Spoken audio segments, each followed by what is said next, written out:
welcome to the Deep Dive. Today we're exploring a collection of historical sources.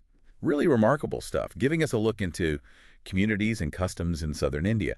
And forget getting lost in dense texts.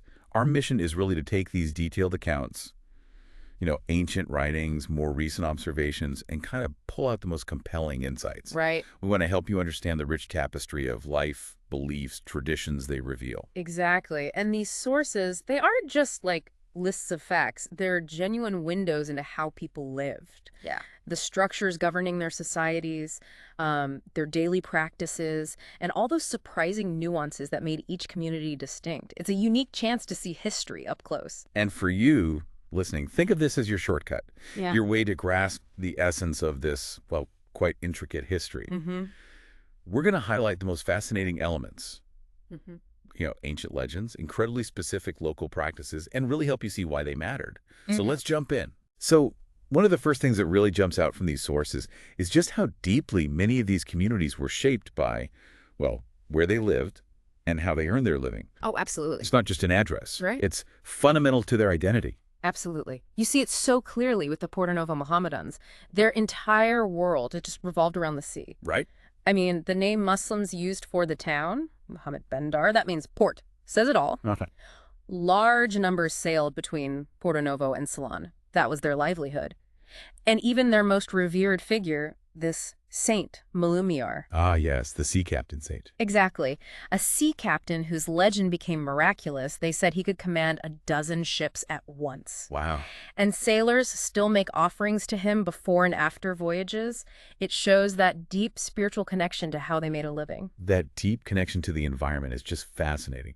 And then you contrast that with, say, the Muduvars. Yeah. Their lives were completely defined by the hills. Totally different world. Yeah, their legend says they fled Madura during a war, adapted totally to the mountains. And you see that adaptation in their ingenious hunting and fishing methods. Right, like those porcupine traps, designed to hang the animal high up. Exactly. Or the ibex nooses set in fences to break the neck.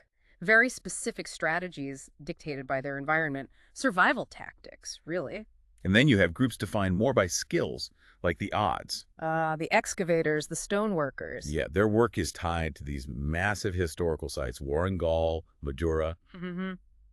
They were crucial for digging those big tanks, raising the huge temple gatehouses, the gopuras, essential construction work. But it wasn't always just about basic survival or labor, was it? I mean, look at the Natchakottai Chetties. Ah, yes. Very different case. They became these incredibly wealthy moneylenders, trading overseas Burma, Singapore. Right, quite international. But, and this is key, they kept their cultural heartland. Their headquarters stayed firmly in the Tamil country. And they poured significant wealth back. Huge investments in building and maintaining the magnificent temples there. Which really shows that powerful retention of identity, that connection to place, even when they had this, global reach. Definitely. A strong sense of home base. Okay, so building on that idea of how place and work shaped who they were, these sources are just packed with unique origin stories. Oh, yeah. This is where it gets really interesting. Because these myths, they often explain core parts of how these groups saw themselves, right? They absolutely provide those foundational narratives. Take the Maravans, for example. There are different legends, one linking them to the divine realm through Indra and Ahaya. Wow. Another suggesting a more generally divine source. But what's significant is how these stories feed into their name. It's said to mean brave or reckless fellow. So the name itself reflects the story. Exactly. Tying their identity to a specific character trait or history embedded in the myth. That connection between myth and perceived character is fascinating. And the Mutrakas, they also have a compelling origin story. They do. Tracing their lineage from a child protected by a goddess they now venerate. Right. And there's this interesting saying about them that they were initially valuable as a pearl, but got degraded somehow when they took up fishing. Suggesting a loss of status. Possibly. Hints at maybe losing a higher status, perhaps even Kshatriya, because of change in occupation, shows how identity could be tied up with perceived rank and work. And the Natchakottai Chetties again. Their founding myth is really dramatic. Extremely. It involves intense persecution by a king, this desperate act where supposedly 8,000 families destroyed themselves, Good, man. and then a subsequent rebirth or reconstitution. And this traumatic origin, it's explicitly used in the sources to explain certain customs. Like what? Like the mandatory shaving of a boy's head throughout his life. It acts as a perpetual reminder of their history, their resilience. Wow, this history literally carried on their person. Powerful. Very. And the Padma sails, they're a Telugu weaver caste. Another striking origin. It connects to Shiva, a tiger, and a sage. Okay. How does that work? Well, the legend involves a tiger shedding its skin after ashes are thrown on it. Shiva then takes this skin, and because of that, the Padma sails revere tigers. Oh, so they believe tigers won't harm them. That's the belief stemming from the myth, yes. Shows how origin stories can shape protective beliefs, even relationships with animals. Incredible. So moving from these foundational myths, let's talk about rituals. The sources detail such an amazing richness and variety in rituals around major life events. The diversity is just, well, striking, especially in marriage customs. Right. The Maravans, for instance, might just use a simple coconut branch. Yeah, and they have these complex restrictions based on trees or branches, their lineage system dictating who can marry whom. Seems complicated. It could be, but the ceremonies themselves could sometimes be quite straightforward. Tying the tali, the neck piece, the bride moving to the groom's home, a feast. And some branches used a token linked to Indra.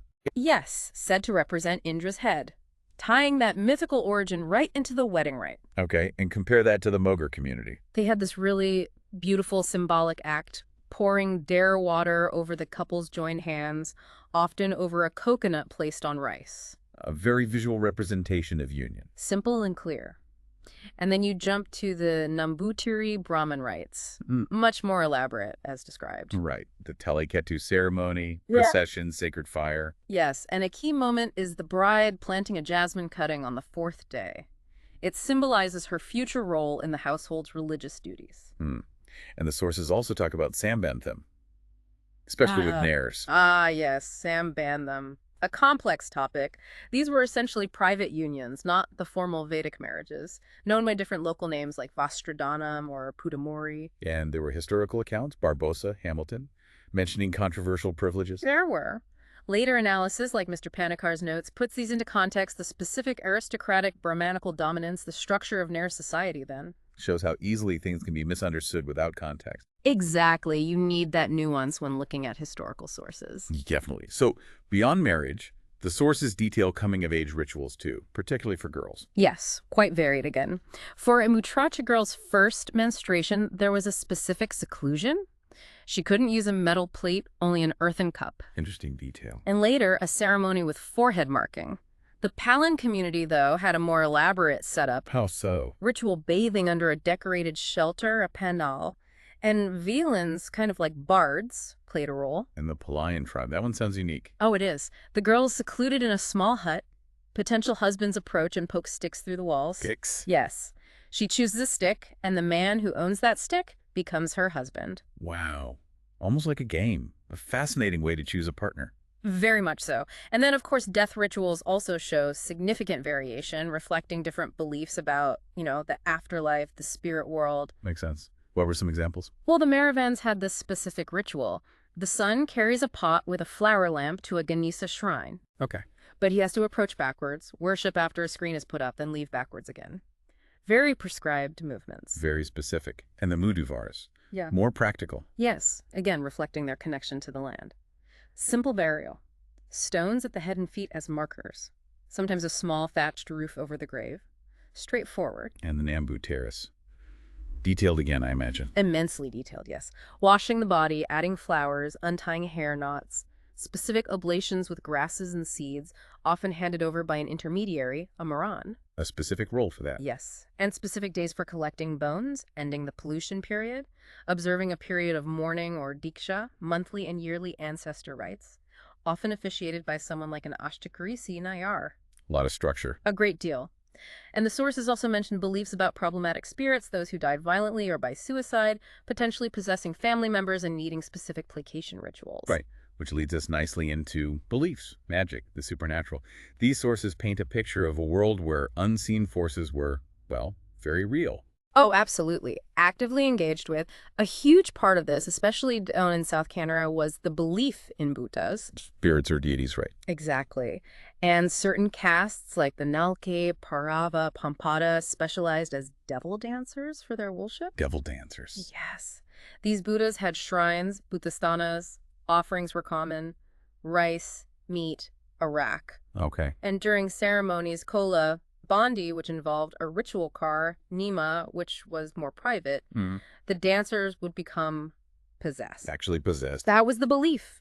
They'd sometimes give pronouncements on disputes, offer guidance, and they got paid for these intense performances. Wow. Appeasing these Buddhas was seen as absolutely vital, especially in times of trouble or calamity. That act of interaction is really striking. Did the Nambutiris have similar beliefs? They had their own specifics. Like the Chetan, described as a sort of mischievous imp or spirit believed to guard property. An imp garden property. Yeah, one account mentions a Brahmin supposedly owning over 100.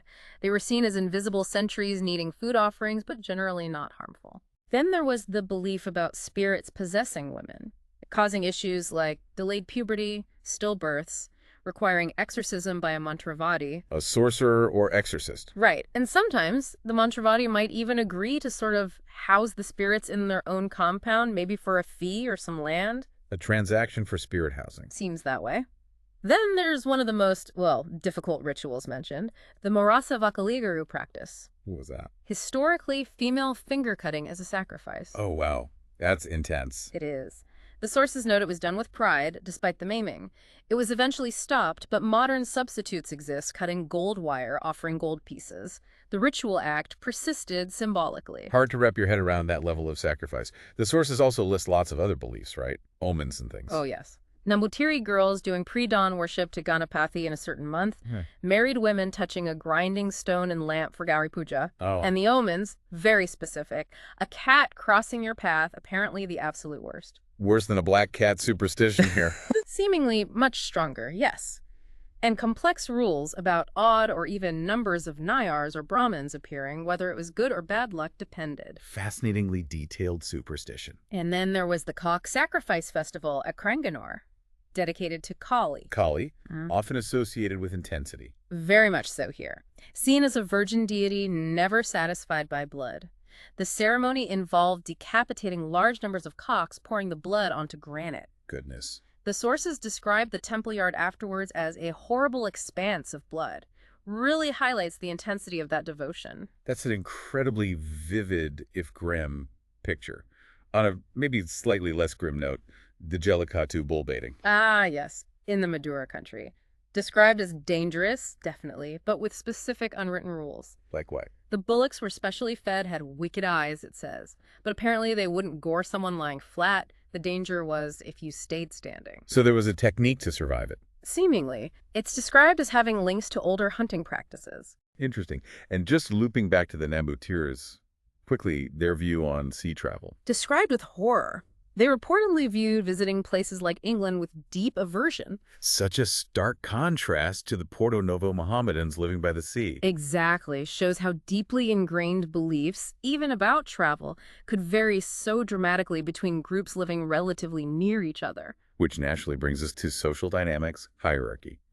So much of this is structured by social position in these accounts. Oh, absolutely central. The historical caste hierarchy, the pollution rules, very clearly documented. Right, the Nambutiri distance rules you mentioned. Yes, incredibly specific distances depending on the caste approaching. 6 paces for a Nayar, 12 for a Barber, 36 for a Tian, 64 for a Malayan, 96 for a Pralayan. 96 paces. A huge distance. And the sources even mention a violent past. If someone broke the rules, they might literally be cut down. That's brutal. It is. Contrasted with later times when enforcement became less violent, a grunt or a shout, partly because of things like the Arms Act changing who could carry weapons. So social control wasn't just between castes, but within them too. Definitely. The Madaras, for example, used excommunication, a serious penalty, prevented members from sharing food or even bamboo, their trade material. And the Omanidos. Intolerance for sores. Yes, strong intolerance. Someone with sores needed a costly feast to be reaccepted into the community. Shows how even physical condition could affect social standing and require ritual purification. And power structures, how did those work? Varied a lot. You had local village headmen like the Muduvars Hereditary Muppin or Melvakin, the Palans Uru or Natugaundan. Local leaders. Right. And caste councils were common. Madaras, Palans had them acting as governing bodies.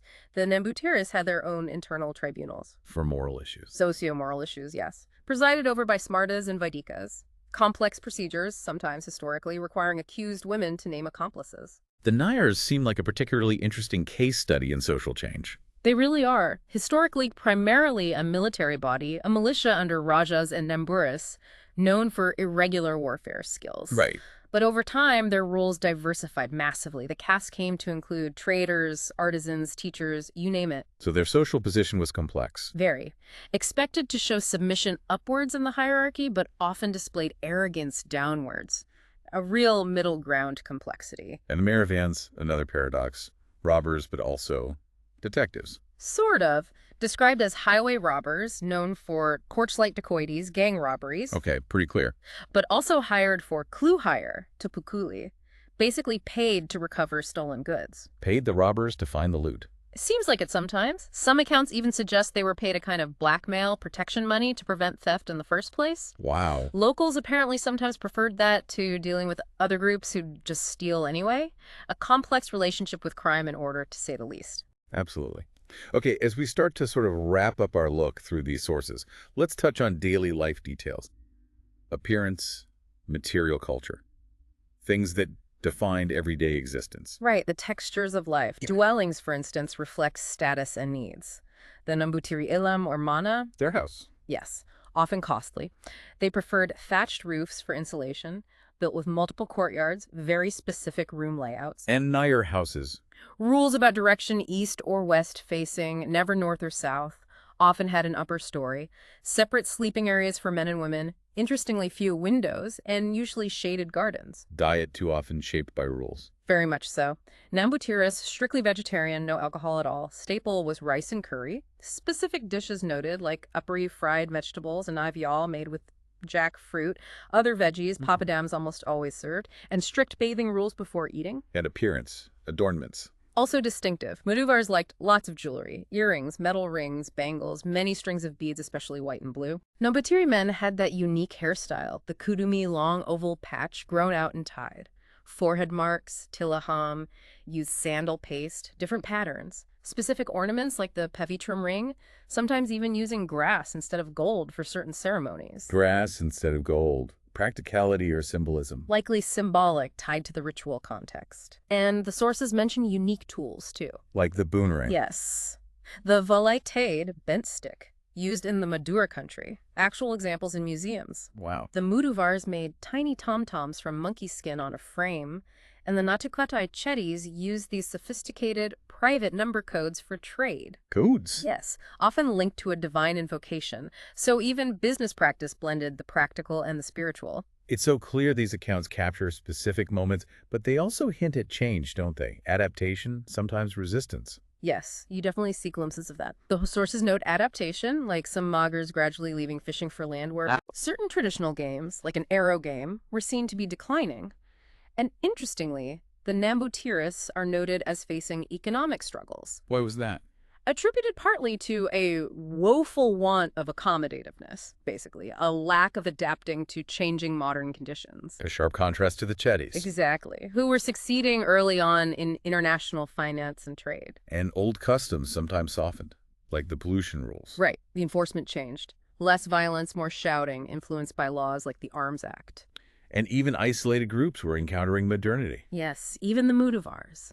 Mentions of their wonder at things like the monorail, the telephone, slowly becoming accustomed. And the Chetties' early global trade really stands out. It does. Their sophisticated engagement with markets like Burma and Singapore, using things like unstamped IOUs for huge sums. It highlights their entrepreneurial drive, advanced financial practices compared to many others described. So as we step back from this deep dive, Yeah. The level of detail, the sheer variety in these historical accounts of southern India, it's just incredible.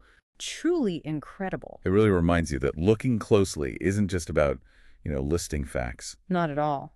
It's about seeing the ingenuity, the deeply held beliefs, spiritual, social, the complex ways people organize themselves. And the resilience needed. Absolutely. The resilience needed to navigate their world across different times. And every detail, no matter how small it seems, a step in a ritual, how they tracked an animal, a peculiar legend, it offers such profound insight. Into cultural identity, into historical experience for these groups, it's all there. It really leaves you with this thought, doesn't it? Mm-hmm. Think about the layers of rich, detailed history just under the surface. Places, communities we might think we know only superficially. Mm-hmm. These sources show us there's this incredible depth waiting to be uncovered if we just take the time to really listen to the voices, the descriptions captured in them,